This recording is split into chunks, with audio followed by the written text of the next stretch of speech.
ఇలాంటి సామాజిక వర్గానికి చెందినటువంటి వ్యక్తులకు జగన్మోహన్ రెడ్డి గారి సంక్షేమ పథకాలు అన్నీ బాగానే వస్తున్నాయా లేదా మరి ఆపేస్తుర్రా? లేదు. మా మా ఏదైతే సమాజం ఉందో ట్రాన్స్జెండర్ అంటారు, ట్రాన్స్జెండర్ సమాజానికి జగన్మోహన్ రెడ్డి ప్రభుత్వంలో సంక్షేమ పథకాలు డోర్ దగ్గరికి వచ్చి అందుతున్నాయి. అది పెన్షన్ కానీ మామూలుగా వృద్ధాప్య పెన్షను 250 పెంచుకుంటూ 3000కి వచ్చింది. కానీ జగన్మోహన్ రెడ్డి గారి ప్రభుత్వంలో మాకు ఫస్ట్ నుంచి 3000 ఇస్తూ వచ్చారు. ఇంకోటి పేద అందరికీ ఇళ్ళ స్థలాలు దొరికినాయి, ఇల్లులు దొరికినాయి. కొందరికి దొరకని వాళ్ళకి, అర్హులైన వాళ్ళందరికీ దొరికినాయి. అర్హులు కాని వాళ్ళు ఏంటంటే కొంత ప్రాబ్లం ఏమిటంటే డాక్యుమెంటేషన్ ప్రాబ్లం వల్ల కొంతమందికి అవ్వలేదు. దానికి కూడా మాకు ఒక బాధ ఏం లేదు.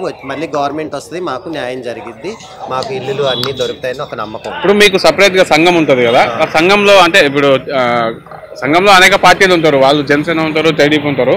అట్లా మీకు సపరేట్గా ఏమన్నా సంఘం తరఫున నుంచి జగన్మోహన్ రెడ్డికి సపోర్ట్ చేద్దామని ఏమైనా చర్చలు జరుగుతున్నాయా మీ ట్రాన్స్జెండర్ సంఘంలో? ఇక్కడ ఆంధ్రప్రదేశ్ మొత్తం చూసుకుంటే మీరు అన్నట్టు అన్ని పార్టీల్లో అంతమంది ఉంటారు.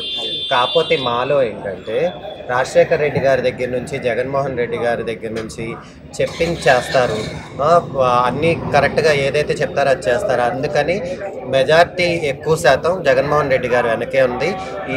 ఈ విజయంలో మాది కూడా పార్టిసిపేషన్ కంపల్సరీ ఉంటుంది. జగన్మోహన్ రెడ్డి గారిని మళ్ళీ సీఎంగా మేము గెలిపించుకుంటాం. మీకు ఏమైనా వస్తున్నాయి పథకాలు?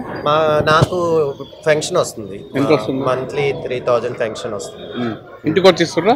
ఇంటికి వచ్చి ఇస్తారు. పొద్దున్న 5ంటికి 6ంటికి ఫోన్ చేస్తారు. నేను ఊర్లో లేకపోయినా కూడా ఫోన్ వచ్చింది. ఎక్కడికైనా వెళ్ళినా 5వ తారీఖు లోపు నేను తీసుకుంటాను పెన్షన్ ఇస్తాను. అది చిన్నపిల్లాడిని అడిగినా కూడా చంద్రబాబు మాటలు నమ్మే పరిస్థితుల్లో ఇప్పుడు ఎవరు లేరండి. చంద్రబాబు ఎక్స్పైర్ డేటు, ఆయనకి వయసు మీద పడింది, ఆయన ఏం మాట్లాడుతున్నాడో ఆయనే తెలీదు. ఈ ఎన్ని పార్టీలు కలుపుకొని వచ్చినా సింహాన్ని ఎదిరించే వాళ్ళు ఎవ్వరు లేరు. సింహం సింగిల్గా వస్తుంది అంటారు. రేపు జూన్ 4న మళ్ళీ జగన్ నేను అనే పదం మనం అందరం వింటాము. ఇది మటుకు గ్యారెంటీ. పవన్ కళ్యాణ్ గారిపై పోటీలో తమన్నా సింహాద్రి మీకు తెలుసా? తమన్నా సింహాద్రి నేను క్లాస్మేట్స్, మేము ఇద్దరం ఫ్రెండ్సే. అయితే పార్టీ పరంగా వేరు, మేము ఇద్దరం చాలా క్లోజ్ ఫ్రెండ్స్ అంటే ఇద్దరం ఒక చాట ఒక పల్లెల్లో తిని పెరిగిన ఫ్రెండ్స్ని. తన పార్టీ పరంగా తన రాజకీయ సిద్ధాంతం తనది. అయితే తను పోటీ చేస్తుంది పవన్ కళ్యాణ్ మీదే. గతంలో జనసేన పార్టీలో పనిచేసిందామే, కానీ టికెట్ ఇవ్వలేదు, వేరే పార్టీకి వచ్చి ఇప్పుడు భారత చైతన్య యువజన పార్టీ నుంచి పోటీ చేస్తుంది. ఫస్ట్ జనసేనగా తను కార్యకర్తగా పాపం పనిచేసింది. అయితే జన సైనికులందరూ ఏమనుకున్నారంటే ఒక ప్రశ్నించే పార్టీగా పుట్టింది, ఆ ప్రశ్నించే పార్టీగా పుట్టి జెండాలు మోసే సామాన్య కార్యకర్తల్ని నాయకుల్ని చేస్తారు అనుకున్నారు. కానీ అది టోటల్గా రివర్స్ అయిపోయి జనసైనిక పార్టీలో కూడా జన సైనికులను ఎవరిని నాయకులు చేయలేదు. ఎటు తిరిగి చూసినా టీడీపీ వాళ్ళకే సీట్లు ఇచ్చి వాళ్ళనే మళ్ళీ నిలబెట్టారు. పవన్ కళ్యాణ్ గారు ఆయన రాజకీయం ఎందుకు చేస్తున్నారో ఆయనకే తెలియాలి. ఆయన స్వలాభంగా చేస్తున్నారా, ఏ లాభంగా చేస్తున్నారా అనేది ఆయనకే క్లారిటీ లేదు. ప్రశ్నించే పార్టీగా పుట్టి ఇప్పుడు ప్రశ్నార్థక పార్టీగా మిగిలింది జనసేన. అది రేపు ఆ పార్టీ జనసేన పార్టీ ప్రశ్నార్థకంగా మారి మరి ఎటు కలిసిపోద్దో, ఏ బంగాళాఖాతంలో కొట్టుకుపోద్దో అది చూస్తూ ఉండాలి. జగన్మోహన్ రెడ్డి గారు గెలిస్తే ఎన్ని సీట్లతో అధికారంలోకి వస్తారు అనుకుంటున్నారు? జగన్మోహన్ రెడ్డి గారు వైనాట్ 175 నినాదంతో ముందుకెళ్తున్నారు. అందరి కోరిక ఏంటంటే వైనాట్ 175 కొట్టాలని మా కోరిక కూడా. ఆ దేవుడి దయ, ప్రజల ఆశీస్సులు ఉంటే ఆ వైనాట్ 175 అనేది కొడితే కనుక, అది ఒక మ్యాజిక్ లాగా జరిగితే కనుక ఈ ఉన్న పార్టీలన్నీ బంగాళాఖాతంలో కలిసిపోతే ఇప్పుడు ఈ ఎలక్షన్ జగన్మోహన్ రెడ్డి గారికి 2024 ఎలక్షన్ కాదు, ఇది ముందు ఇంకా 2047 ఎలక్షన్కి ప్రణాళిక ఇది. అంతే. ఈ ఎలక్షన్ అనేది ముందు ఎలక్షన్. ఇంకోసారి బస్సు యాత్ర ఇవన్నీ చేయక్కర్ల. జగన్మోహన్ రెడ్డి గారు ఈసారి సీఎం అయితే ఇంట్లో కూర్చొని కూడా గెలుస్తారు. నారా లోకేష్ గారు మీ అభిప్రాయం? అయ్యో, పప్పు గురించి ఇప్పుడు ఏం మాట్లాడతాం? మంచి చేస్తా అది అంటుంది కదా, ఏం చేస్తాడండి? అంటే ఈసారి మమ్మల్ని అధికారం తెప్పిస్తే విజయవాడని మరో గచ్చిబౌలి, మరో హైటెక్ సిటీ, మరో కోకాపేట చేస్తా అంటుంది కదా. 5 ఏళ్ళు వాళ్ళకి ఇచ్చారు. ఫస్ట్ సారి రాష్ట్రం విడిపోయినప్పుడు అనుభవం ఉన్న నాయకుడు ఏదో చేసేస్తాడని అంత గ్రాఫిక్స్లో చూపించేసి ఇది తాత్కాలిక రాజధాని, తాత్కాలిక సచివాలయం, అన్ని తాత్కాలికం చేసి తాత్కాలిక ముఖ్యమంత్రిగా కనుమరుగైపోతాడు చంద్రబాబు నాయుడు. ఆ లోకేష్ అనే ఎమ్మెల్యేగానే గెలవలేకపోయాడు. ఇక అసలు ఏ విధంగా గెలవడు, ఏ దొడ్డిదారి మంత్రి అయ్యాడు. ఇక దొడ్డిదారి కాదు, అన్ని దారులు మోసపోయింది. మళ్ళీ జగన్ సీఎం అంటారు కంపల్సరీ. Thank you. జూన్ 4న జగన్ అనే నేను వింటాను. నేను ఈసారి మన వైసీపీ గవర్నమెంట్ ఫామ్ అయినప్పుడు జగన్మోహన్ రెడ్డి గారికి నేను ఒక రిక్వెస్ట్ పెట్టుకుంటున్నాం. ఏంటంటే ట్రాన్స్జెండర్ సామాజిక వర్గం మొన్న సెంట్రల్ ఎలక్షన్ కమిషన్ ఇచ్చిన ఫిగరు 48,000 ఆల్ ఇండియా అన్నారు. అది తప్పు.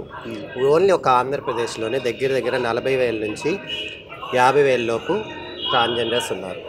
ఇలాంటి సామాజిక వర్గానికి చెందినటువంటి వ్యక్తులకు జగన్మోహన్ రెడ్డి గారి సంక్షేమ పథకాలు అన్నీ బాగానే వస్తున్నాయా లేదా మరి ఆపేస్తుర్రా?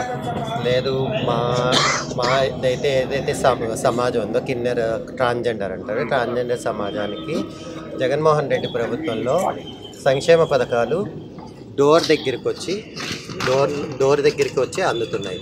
అది పెన్షన్ కానీ మామూలుగా వృద్ధాప్య పెన్షను 250 పెంచుకుంటూ 3,000కి వచ్చింది. కానీ జగన్మోహన్ రెడ్డి గారి ప్రభుత్వంలో మాకు ఫస్ట్ నుంచి 3,000 ఇస్తూ వచ్చారు. ఇంకోటి అందరికీ ఇళ్ళ స్థలాలు దొరికినాయి, ఇల్లులు దొరికినాయి. కొందరికి దొరకని వాళ్ళకి, అర్హులైన వాళ్ళందరికీ దొరికినాయి. అర్హులు కాని వాళ్ళు ఏంటంటే కొంత ప్రాబ్లం ఏమిటంటే డాక్యుమెంటేషన్ ప్రాబ్లం వల్ల కొంతమందికి అవ్వలేదు. దానికి కూడా మాకు ఒక బాధ ఏం లేదు. మళ్ళీ గవర్నమెంట్ వస్తుంది, మాకు న్యాయం జరిగిద్ది, మాకు ఇల్లులు అన్నీ దొరుకుతాయని ఒక నమ్మకం. ఇప్పుడు మీకు సపరేట్గా సంఘం ఉంటుంది కదా, ఆ సంఘంలో అంటే ఇప్పుడు సంఘంలో అనేక పార్టీలు ఉంటారు. వాళ్ళు జనసేన ఉంటారు, టీడీపీ ఉంటారు. అట్లా మీకు సపరేట్గా ఏమన్నా సంఘం తరఫున నుంచి జగన్మోహన్ రెడ్డికి సపోర్ట్ చేద్దామని ఏమైనా చర్చలు జరుగుతున్నాయా మీ ట్రాన్స్జెండర్ సంఘంలో? ఇక్కడ ఆంధ్రప్రదేశ్ మొత్తం చూసుకుంటే మీరు అన్నట్టు అన్ని పార్టీల్లో అంతమంది ఉంటారు. కాకపోతే మాలో ఏంటంటే రాజశేఖర్ రెడ్డి గారి దగ్గర నుంచి జగన్మోహన్ రెడ్డి గారి దగ్గర నుంచి చెప్పింది చేస్తారు, అన్నీ కరెక్ట్గా ఏదైతే చెప్తారో అది చేస్తారు. అందుకని మెజార్టీ ఎక్కువ శాతం జగన్మోహన్ రెడ్డి గారు వెనకే ఉంది. ఈ విజయంలో మాది కూడా పార్టిసిపేషన్ కంపల్సరీ ఉంటుంది. జగన్మోహన్ రెడ్డి గారిని మళ్ళీ సీఎంగా మేము గెలిపించుకుంటాం. మీకు ఏమైనా వస్తున్నాయి పథకాలు? నాకు పెన్షన్ వస్తుంది, మంత్లీ 3,000 పెన్షన్ వస్తుంది. ఇంటికి వచ్చి ఇస్తారా? ఇంటికి వచ్చి ఇస్తారు. పొద్దున్న 5ంటికి 6ంటికి ఫోన్ చేస్తారు. నేను ఊర్లో లేకపోయినా కూడా ఫోన్ వచ్చింది. ఎక్కడైనా వెళ్ళినా 5వ తారీఖు లోపు నేను తీసుకుంటాను పెన్షన్. జగన్ వస్తే బాగుందా, చంద్రబాబు వస్తే బాగుందా? అది చిన్నపిల్లాడిని అడిగినా కూడా చంద్రబాబు మాటలు నమ్మే పరిస్థితుల్లో ఇప్పుడు ఎవరు లేరండి. చంద్రబాబు ఎక్స్పైర్డ్ డేటు, ఆయనకి వయసు మీద పడింది, ఆయన ఏం మాట్లాడుతున్నాడో ఆయనే తెలీదు. ఈ ఎన్ని పార్టీలు కలుపుకొని వచ్చినా సింహాన్ని ఎదిరించే వాళ్ళు ఎవ్వరు లేరు. సింహం సింగిల్గా వస్తుంది అంటారు. రేపు జూన్ 4న మళ్ళీ జగన్ అనే పదం మనం అందరం వింటాము. ఇది మటుకు గ్యారెంటీ. పవన్ కళ్యాణ్ గారిపై పోటీలో తమన్నా సింహాద్రి మీకు తెలుసు అనుకుంటా. తమన్నా సింహాద్రి నేను క్లాస్మేట్స్, మేము ఇద్దరం ఫ్రెండ్సే. అయితే పార్టీ పరంగా వేరు, మేము ఇద్దరం చాలా క్లోజ్ ఫ్రెండ్స్ అంటే ఇద్దరం ఒక పల్లెల్లో తిని పెరిగిన ఫ్రెండ్స్ని. తన పార్టీ పరంగా తన రాజకీయ సిద్ధాంతం తనది. అయితే తను పోటీ చేస్తుంది పవన్ కళ్యాణ్ మీదే. గతంలో జనసేన పార్టీలో పనిచేసింది ఆమె, కానీ టికెట్ ఇవ్వలేదు. వేరే పార్టీకి వచ్చి ఇప్పుడు భారత చైతన్య యువజన పార్టీ నుంచి పోటీ చేస్తుంది. ఫస్ట్ జనసేనగా తను కార్యకర్తగా పాపం పనిచేసింది. అయితే జన సైనికులందరూ ఏమనుకున్నారంటే ఒక ప్రశ్నించే పార్టీగా పుట్టింది, ఆ ప్రశ్నించే పార్టీగా పుట్టి జెండాలు మోసే సామాన్య కార్యకర్తల్ని నాయకుల్ని చేస్తారు అనుకున్నారు. కానీ అది టోటల్గా రివర్స్ అయిపోయి జనసైనిక పార్టీలో కూడా జన సైనికులను ఎవరిని నాయకులు చేయలేదు. ఎటు తిరిగి చూసినా టీడీపీ వాళ్ళకే సీట్లు ఇచ్చి వాళ్ళనే మళ్ళీ నిలబెట్టారు. పవన్ కళ్యాణ్ గారు ఆయన రాజకీయం ఎందుకు చేస్తున్నారో ఆయనకే తెలియాలి. ఆయన స్వలాభంగా చేస్తున్నారా, ఏ లాభంగా చేస్తున్నారా అనేది ఆయనకే క్లారిటీ లేదు. ప్రశ్నించే పార్టీగా పుట్టి ఇప్పుడు ప్రశ్నార్థక పార్టీగా మిగిలింది జనసేన. అది రేపు ఆ పార్టీ జనసేన పార్టీ ప్రశ్నార్థకంగా మారి మరి ఎటు కలిసిపోద్దో, ఏ బంగాళాఖాతంలో కొట్టుకుపోద్దో అది చూస్తూ ఉండాలి. జగన్మోహన్ రెడ్డి గారు గెలిస్తే ఎన్ని సీట్లతో అధికారంలోకి వస్తారు అనుకుంటున్నారు? జగన్మోహన్ రెడ్డి గారు వైనాట్ 175 నినాదంతో ముందుకెళ్తున్నారు.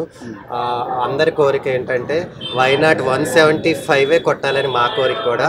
ఆ దేవుడి దయ ప్రజల ఆశీస్సులు ఉంటే ఆ వైనాట్ 175 అనేది కొడితే కనుక అది ఒక మ్యాజిక్ లాగా జరిగితే కనుక ఈ ఉన్న పార్టీలన్నీ బంగాళాఖాతంలో కలిసిపోతే ఇప్పుడు ఈ ఎలక్షన్ జగన్మోహన్ రెడ్డి గారికి 2024 ఎలక్షన్ కాదు, ఇది ముందు ఇంకా 2047 ఎలక్షన్కి ప్రణాళిక ఇది అంతే.